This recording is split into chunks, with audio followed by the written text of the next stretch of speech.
Genç Bakış'tan merhaba değerli izleyiciler. Yeni bir programla sizlerleyiz.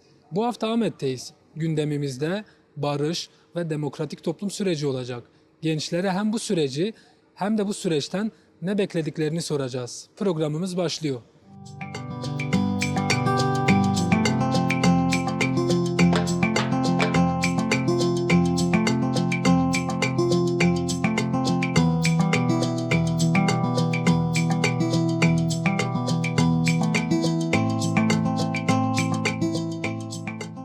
Barış ve demokratik toplum süreci bir aşamaya geldi. Siz bunu nasıl değerlendirirsiniz? Ne söylemek istersiniz?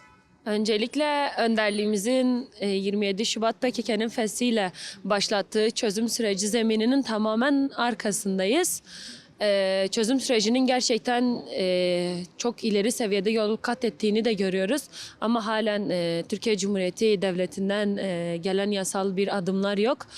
Bu süreçte devletin gerçekten daha fazla elini taşın altına koymasını istiyorum bir halk, bir genç, bir vatandaş olarak. Çünkü zaten bugün partide ki insanlar, parti, önderliğimiz elinden gelen her şeyi yapıyor. Dediğim gibi sonuna kadar önderliğimizin arkasındayız. 4 Ocak'ta bir mitingimiz olacaktı. Hava şartlarından dolayı ertelendi. Aslında miting olmamasına rağmen, ertelenmesine rağmen çok güzel bir şekilde cevabı verdik zaten. Halk çok güzel bir şekilde iradesini zaten ortaya koydu. Çok güzel kesimlere bu cevap verildi. Dediğim gibi tekrardan bu mitingin tarihi belli olursa alanlara gidip sonuna kadar önderliğimize güvendiğimizi, süreçte de yanında olduğunu tekrardan göstereceğiz.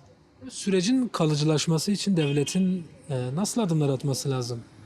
Yani sürecin kalıcı olarak ilk öncelikle ana dilde eğitim.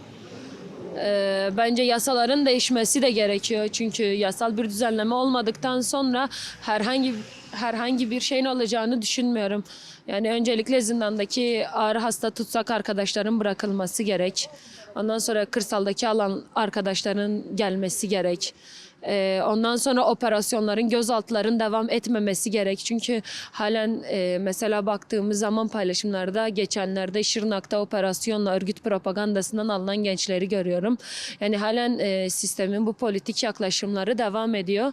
Bunların olmaması gerek. Bir yandan çözüm süreci deyip diğer taraftan sen halen operasyonlarına devam edemezsin. Bu şekilde. Sürecin yürümesi açısından Kürt Halk Önderi Abdullah Öcalan'ın fiziki özgürlüğü sağlanmalı mı sizce? Tabii ki de yani biz zaten bugün milyonlar olarak öncelikle önderliğimizin özgürlüğünü talep ediyoruz. Miting alanında da mitingleri yapma amacımız da bu. Yani söylemek gerekirse çok uzatmadan şunu söylemek istiyorum Kürtçe. Hatta sarok azad ne ve aşiti şaşitiye.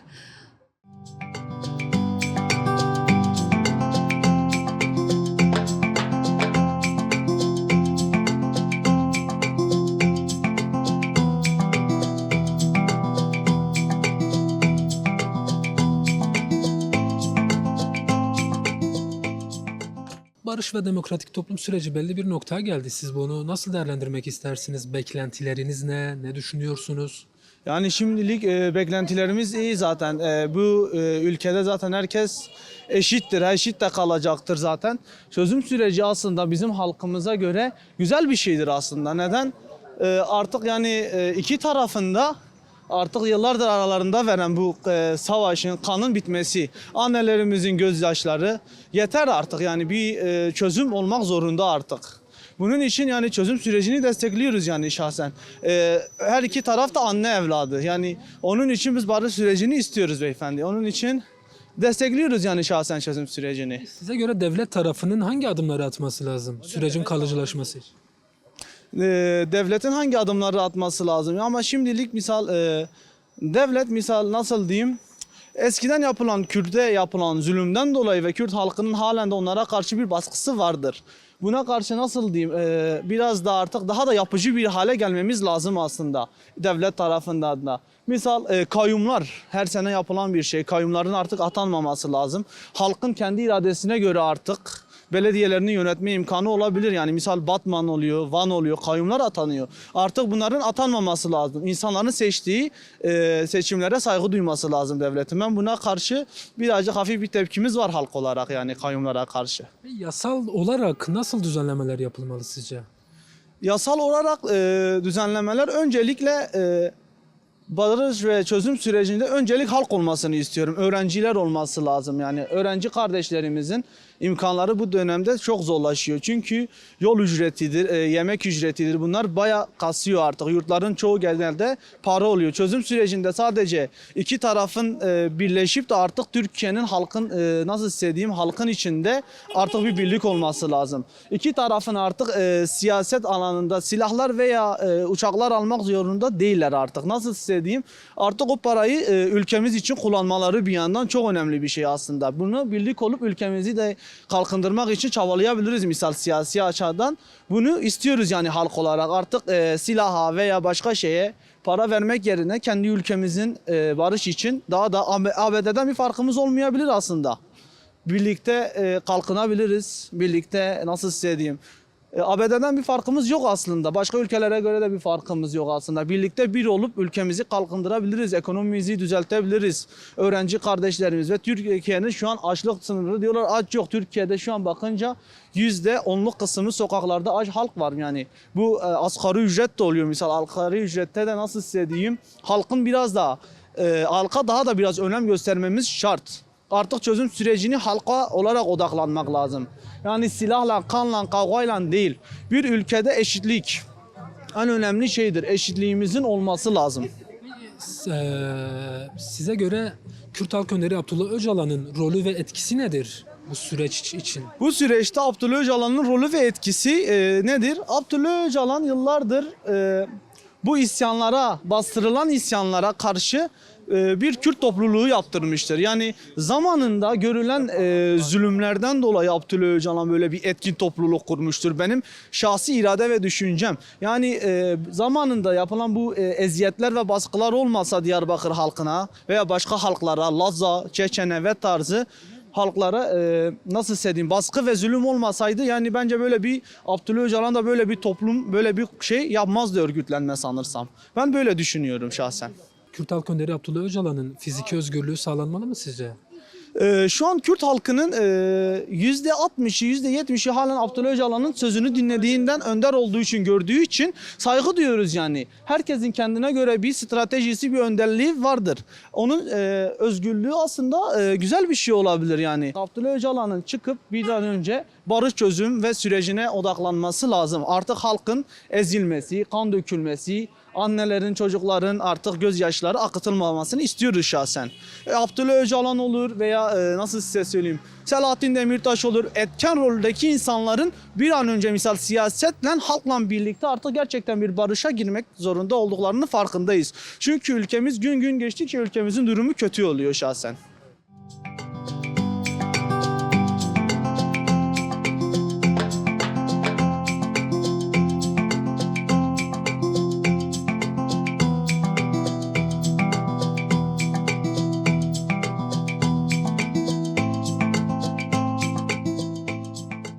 Barış ve demokratik toplum sürecinin geldiği noktayı nasıl değerlendirmek istersiniz? İnan ki şu an dediğimiz bu demokratik süreç yani sanki gelmiş bir yerde tıkanmış gibi oluyor şu an.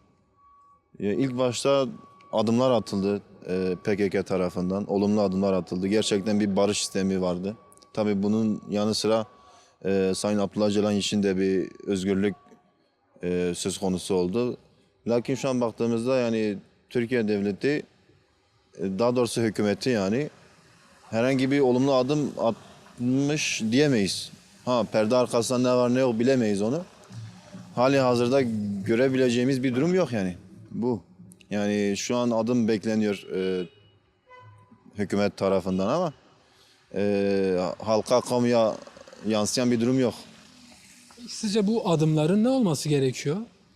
Yani temel olarak yani Kürtlerin tanınması gerçekten toplumda bir söz sahibi olmaları gerekir. Bir de yani ana dil mevzusu bayağı derin bir konu aslında ama bunun bir netliğe erişilmesi lazım. Yani diyorlar ki işte istediğiniz zaman konuşabiliyorsunuz. Kürtçe ne istiyorsanız yapıyorsunuz falan gibisinden. Hayır ama eğitimin dili burada Kürtçe olması lazım.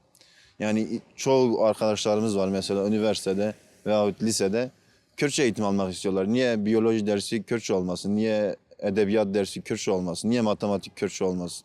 Yani bunların Kürtçe diliyle eğitim verilmesini istiyoruz yani. Yani yasal olarak Tabii yasal olarak da tanınmak istiyoruz. Türkiye Devleti'ne bir ismimiz Türkiye Cumhuriyeti deniliyor da niye burada etnik kökenden ilerliyor? Madem demokratik toplum diyoruz, kardeşlik diyoruz. Yani sadece Türkler yaşamıyor burada. Kürtler de var, Çerkezler de var, Lazlar da var. Yani bu büyük bir sorun. Burada Kürtlerin gerçekten devlet nezdinde tanınması için yasal bir yapının oluşması lazım. peki sizce gençlere nasıl sorumluluklar düşüyor? Gençlerin rolü nedir? Gençler ne yapmalı? Yani baktığımızda gerçekten gençler bir şeyler yapmak istiyor. Bunun e, olumsuz etkisi de yapılan baskılar. Yani gerçekten baskı aygıtları çok fazla gençlere yönelik yapılıyor. Yani kimse düşüncesini rahat bir şekilde söylemiyor. Yani şu an konuşuyoruz. Ne malum yarın polis eve baskın yapmayacak. Kendi düşüncemizi özgür bir şekilde yani söyleyemiyoruz. Gençler bundan dolayı biraz çekingen olabilir ama bir şeylerin değişmesini istiyorsak düşüncelerimizi özgür bir şekilde söylememiz lazım. Yani yansıtmamız lazım. Sizce sürecin sağlıklı bir şekilde yürümesi için Kürt Halk Önderi Abdullah Öcalan'ın fiziki özgürlüğü sağlanmalı mı? Tabii kesinlikle. Çünkü şu an tek muhatap o diyebiliriz. Çünkü hepimiz de biliyoruz. O bu süreci başlattı. Onun sayesinde başladı. Fiziki özgürlüğü olmalı ki bu süreç olumlu bir şekilde devam etsin. Olmadığı sürece bu süreç yok hükmünde diyebiliriz yani. Buradan gençlere bir çağrım var mı? Gençlere çağrım kendilerini bilsinler.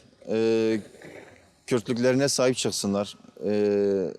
Önderleri kimdir bilsinler. Ne yapmış, ne yapacağını yani bilsinler, okusunlar. Yani önderlerini okusunlar. Çok teşekkürler. Ben teşekkür ederim, rica ederim.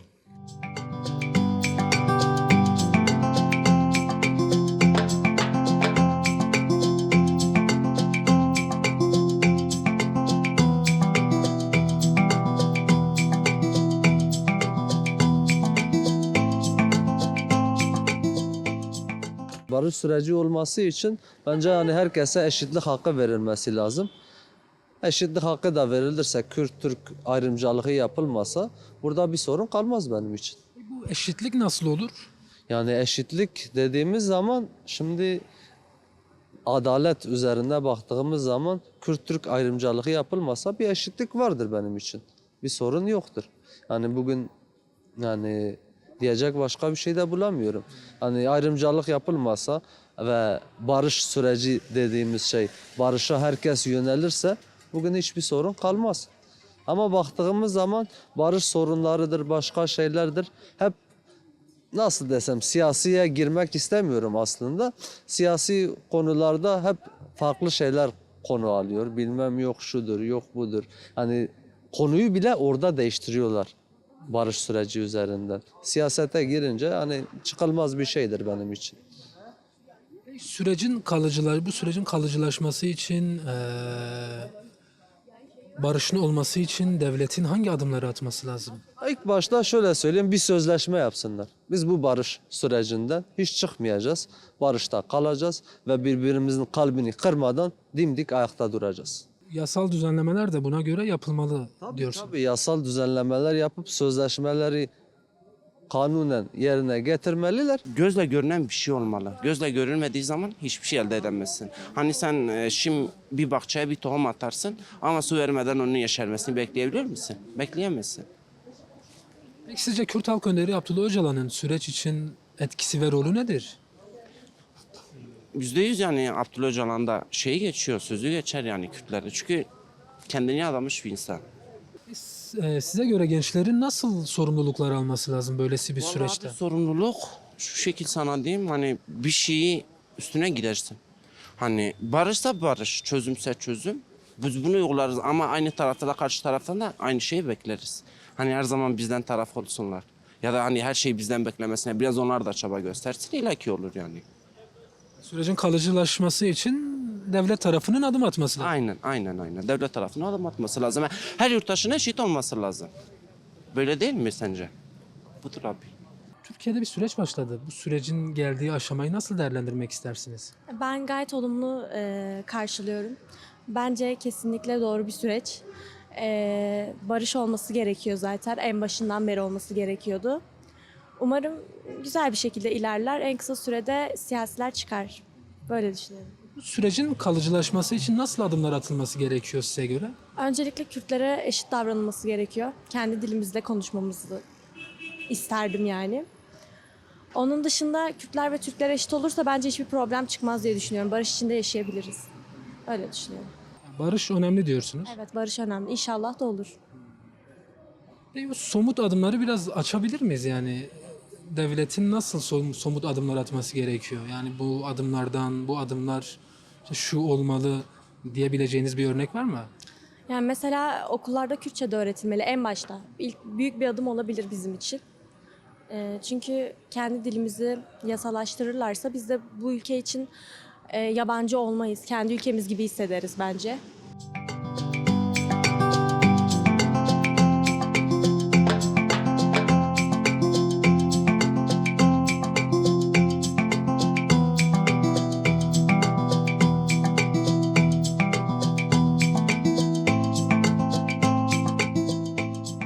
Bu barış ve demokratik toplum sürecini nasıl yorumlarsınız? Ne düşünüyorsunuz? Yani olumlu düşünüyoruz. İnşallah başarıya ulaşacaktır. Yani güveniyoruz. Başarıya ulaşması için ne yapılması lazım? Tabii yani anayasal değişikliklerin olması lazım.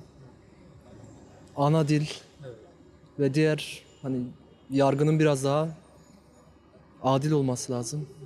İşte anayasal düzenleme lazım. Yani onun dışında Bu düzenlemeler sizce ne olmalı? yani öncelikle ana dilde eğitim olabilir. Yani o olursa diğerleri de gelir bence. Yani bu şekilde. Sizce Kürt Halk Önderi Abdullah Öcalan'ın fiziki özgürlüğü bu süreç açısından önemli mi sizce? Önemli tabii ki. Yani sağlanması lazım. Bu şekilde. Yani sürecin kalıcılaşması için Tabii iki tarafın da birbirine verdiği güven için önemli bir şey. Önemli bir adım. Güven sağlanması için. devletin olumlu somut adımlar atması lazım. Aynen. İki tarafın da somut adım atması için önemli bir adım olur.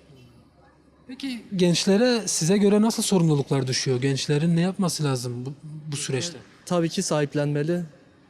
Hani üstüne düşeni yapmalı. Süreci sahiplenmeli. Hani sadece tek taraflı değil, diğer tarafın da aynı şekilde sahiplenmesi lazım ki hani bu olayların artık son bulması için, hani eşit yurttaşlık için yani iki tarafın da sahiplenmesi lazım aslında. Çok zor bir şey değil ama hani geçmişteki olaylara bakınca tabii bir taraf tepki gösteriyor, kimi taraf daha olumlu bakıyor ama bence olumlu bakılmalı artık. Hani bu içinde bulunduğumuz yıl itibariyle son bulmasını temenni ediyoruz. O şekilde. Barış önemli diyorsun. Tabii tabii. Yani zaten hani savaşla olsaydı kaç yıldır olmuyor zaten. Yani barış tabii ki önemli.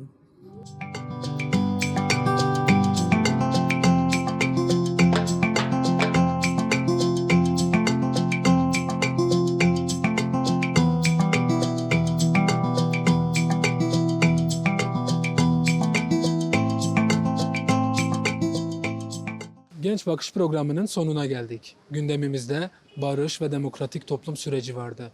Gençler sürecin sağlıklı yürümesi için devletin bir an önce adımlar atması gerektiğini belirttiler. Ve yine Kürt Halk Önderi Abdullah Öcalan'ın fiziki özgürlüğüne kavuşması gerektiğini belirttiler. Haftaya aynı gün ve aynı saatte görüşmek dileğiyle hoşça kalın.